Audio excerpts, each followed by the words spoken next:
Hi folks, it's midday Canada time on the 19th of October 2013. Big thank you to the wonderful people in Ottawa, especially Teresa, but also people at the Singing Pebble bookshop, and Judy and Julie, and the collective power base in Ottawa. Thank you big time. Left Ottawa yesterday afternoon en route for Montreal. During my stay in Ottawa, I had real trouble getting Wi-Fi connections, been out of contact for a few days. Got on a train. I thought I experienced a train in Canada, supposed to be really good for the sort of hour and three-quarter train journey from Ottawa to Montreal that actually ended up taking 7 hours to do 100 miles.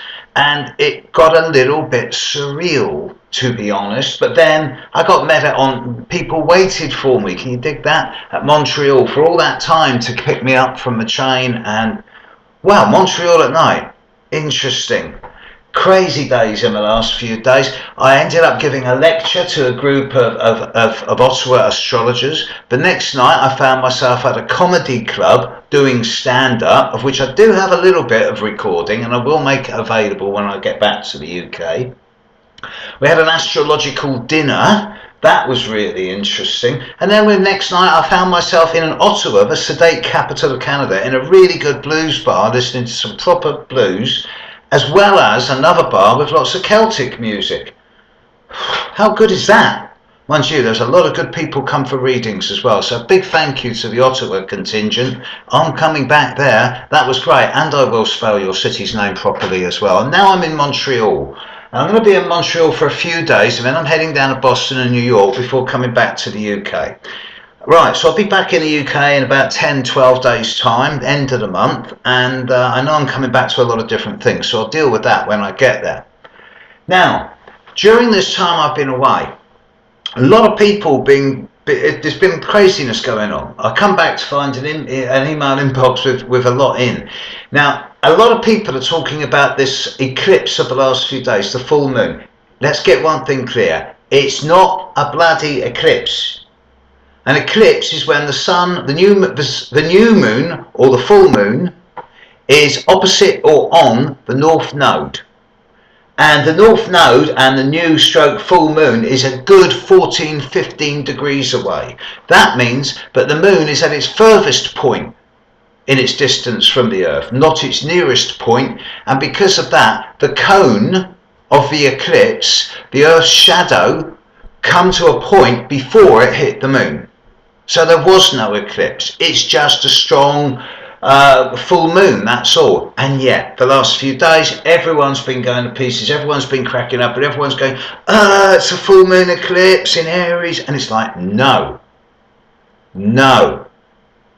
What it is different. In the last 2 or 3 days, Mars has moved into early Virgo. Great place for Mars, but opposite Neptune. And the opposition to Neptune, I'm looking at a chart now, right now, it occurs properly and finally in about 18 hours time, something like that. So this time tomorrow it's done. And Mars opposite Neptune is such a strange one. It's about seduction and enchantment and bewitchment, and it feels to a certain extent that Canada is so different to America in so many ways. It's very seductive. With Mars opposite Neptune, there's every potential for things to be enchanted, bewitching, seductive, but also intuitive, receptive, sensitive. And it does feel at the moment that everyone around me is being a bit like a walking psychic sponge, picking up on everything. And a lot of people as a result are doing the headless chicken, blaming the full moon, but it's not. It's the oversensitivity of Mars and Neptune. And yet Mars is your physicality, is your physical reactions and responses, as well as your actions, and being dynamic and assertive and projective, no matter what shape or form. Whereas Neptune involves, on its positive side, the concept of spirituality and intuition. So Mars opposite Neptune, yeah, they're pulling apart, but wait a minute, Neptune's in Pisces, it kind of likes it there. Mars is quite comfortable in Virgo, it's effective and efficient. So Mars opposite Neptune, As I've been saying quite a bit recently, the best single therapy for this is dance. So if you're feeling frustrated or angry, dance, even while you're doing the washing up.